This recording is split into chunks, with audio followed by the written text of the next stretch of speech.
بسم اللہ الرحمن الرحیم۔ ناظرہ قرآن کریم پڑھایا جاتا ہے، مکتب پہ مکتب کھلے ہوئے چلے جا رہے ہیں، بغیر مطلب سمجھے ہوئے قرآن کے الفاظ کو دہراتے چلے جا رہے ہیں۔ سوچیے عزیزان وطن، دنیا کی کسی کتاب کے ساتھ بھی یہ ہوتا ہے کہ آپ اس کا مطلب نہ سمجھ رہے ہوں اور دہراتے چلے جائیں آپ اس کو ساری عمر، اور اہتمامات بسم اللہ الرحمن الرحیم۔ لقد من اللہ علی المؤمنین اذ بعث فیہم رسولا من انفسہم یتلو علیہم آیاتہ ویزکیہم ویعلمہم الکتاب والحکمہ، صدق اللہ العظیم۔ سامعین محترم، ناظرین اکرام،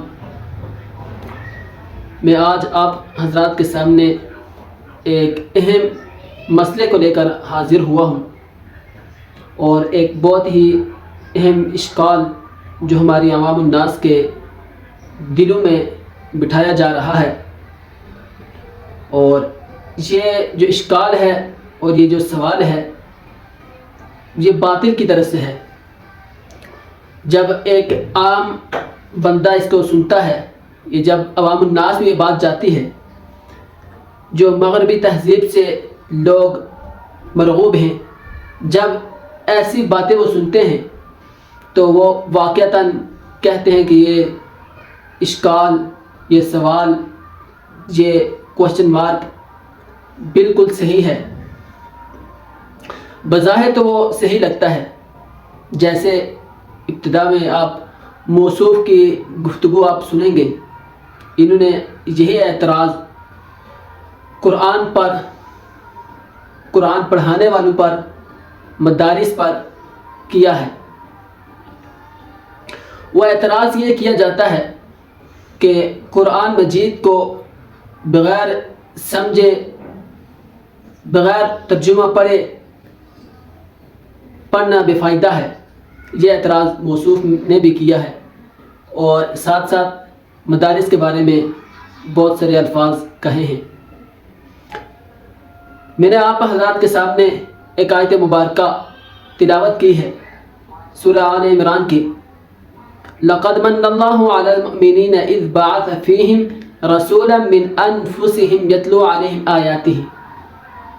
یہ پہلا مقصد اللہ تعالیٰ نے نبی علیہ السلام کا بیان کیا کہ اللہ تعالیٰ نے فرمایا لقد من اللہ علی المؤمنین، کہ اللہ تعالیٰ نے مومنین پر احسان کیا، کرم کیا کہ اس نے رسول بھیجا، اور رسول بھی انہی میں سے بھیجا۔ تو ان کا پہلا کام رسول کا کیا ہے؟ یتلو علیہم آیاتہ، کہ وہ اس کی کتاب کی ان پر تلاوت کرے۔ تلاوت کرنا یہ ایک الگ سے نبی علیہ السلام کا مقصد بیان کیا گیا ہے۔ اسی مفہوم کی ایک اور آیت سورہ بقرہ کی پہلے پارے میں اللہ تعالیٰ فرماتے ہیں ربنا وبعث فیہم رسولا من انفسہم یتلو علیہم آیاتک، کہ ابراہیم علیہ السلام نے اللہ سے دعا کی، اے اللہ آپ ایک نبی بھیجیے ان میں سے جو آپ کی کتاب کی ان پر تلاوت کریں۔ اسی مفہوم کی ایک اور آیت مبارکہ 28ویں پارے میں سورۃ الجمعہ کی اللہ تعالیٰ فرماتے ہیں هو الذی بعث فیہم رسولا من انفسہم یتلو علیہم، کہ یہاں پر بھی تلاوت ایک الگ سے مقصد بیان کیا گیا ہے، تلاوت کا جو نبی علیہ السلام کے مقاصد میں سے تھا۔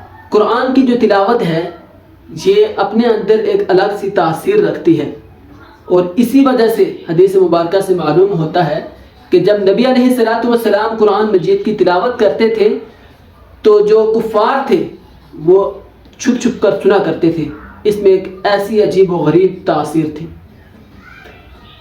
اور بہت ساری اور روایات میں بھی ایسے واقعات ملتے ہیں۔ آتے ہیں اس اپنے اہم سوال کی طرف۔ یہ تو آپ کو معلوم ہو گیا کہ بغیر سمجھے بھی قرآن مجید کو پڑھنا اس پر ثواب ہے۔ اس کے متعلق میرے اور آپ کے نبی حضرت محمد صلی اللہ علیہ وسلم نے فرمایا سورہ بقرہ کی آیت نمبر 1 کے متعلق، الف لام میم، الف لام میم، اس کے متعلق نبی علیہ الصلوۃ والسلام نے فرمایا کہ میں یہ نہیں کہتا کہ الف لام میم حرف واحد، کہ یہ الف لام میم جو ہے یہ ایک حرف ہے، بلکہ فرمایا کہ الف حرف واحد، لام یہ الف الگ سے حرف ہے، لام الگ سے ایک حرف ہے، میم الگ سے ایک حرف ہے۔ جو انسان الف لام میم کی تلاوت کرتا ہے اللہ تعالیٰ اس کو اس پر 30 نیکیاں عطا فرماتے ہیں۔ یہ بات مسلم ہے کہ الف لام میم جو آیت مبارکہ ہے اس کا ترجمہ صرف اور صرف اللہ تعالیٰ کی ذات اور نبی علیہ الصلوۃ والسلام جانتے ہیں۔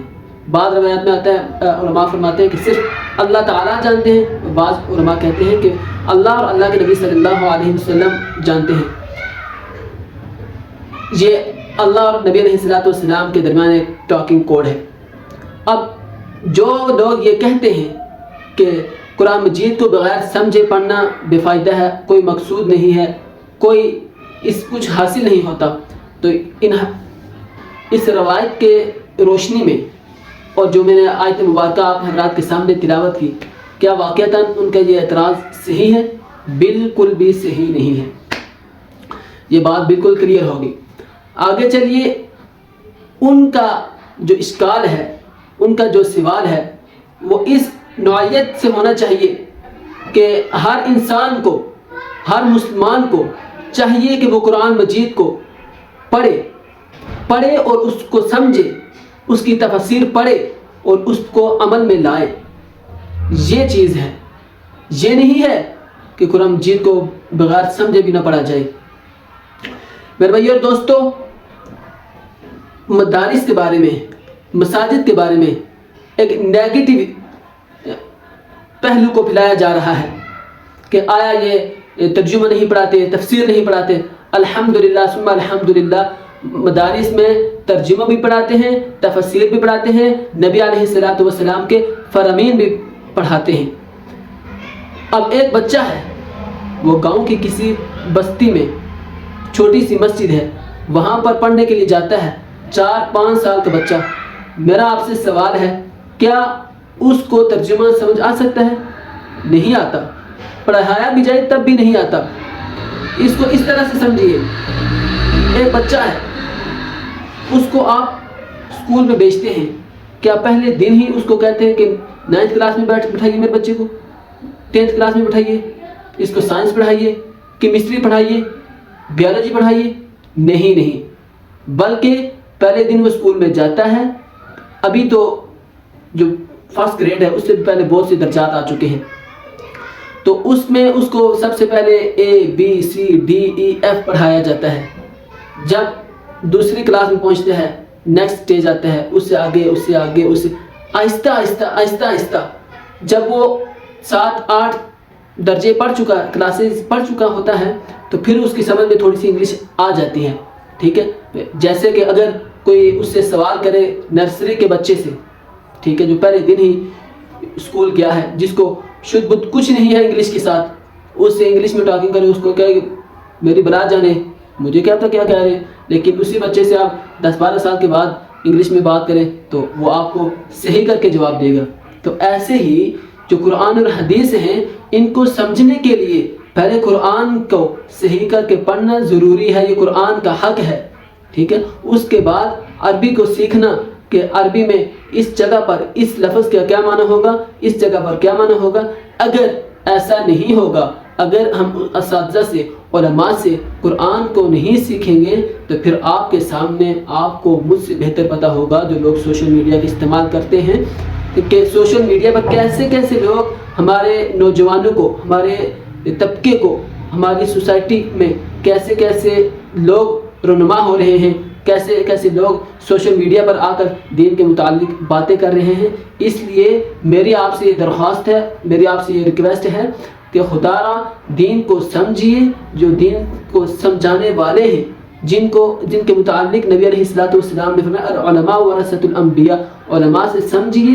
دین جو ہے یہ کتابوں کے ذریعے نہیں پھیلا، بلکہ سینہ بہ سینہ پھیلا ہے، اس لیے ان کے قریب بیٹھیے، قرآن اور حدیث کو صحیح طریقے سے سمجھیے۔ اللہ تعالیٰ سے دعا ہے اللہ تعالیٰ مجھے اور آپ کو، ہم سب کو دین محمدی کے مطابق زندگی گزارنے کی توفیق عطا فرمائے اور اس پر عمل کرنے کی توفیق عطا فرمائے۔